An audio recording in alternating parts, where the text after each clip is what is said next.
A je to úplne jednoduché. Každé zlyhanie berte skôr ako nejakú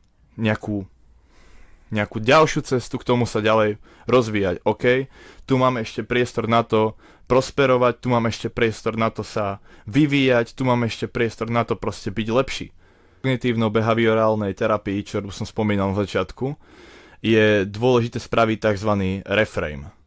Čož znamená, nepoviete si, som pokazený, ale momentálne som na dne, ale nebudem na dne navždy.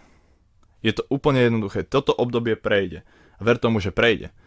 Lebo keď si budeš vraviť v hlave, že neprejde, tak naozaj neprejde, pretože si to stále budeš nahovárať, ten istý cyklus dookola. Proste ako kolečko. Keby čakáš pri páse, ktorý je do očka a potom sa čuduješ, že keď na to niečo položíš, že sa ti to proste o pár hodín, o deň, o dva vráti. Keď stále stojíš pri tom páse. Musíš buď ten pás opustiť, alebo do neho vkladať pozitívne myšlienky, lebo chceš, aby sa ti predsa vrátilo niečo pozitívne, nechceš predsa len sa cítiť do konca života ako fakt.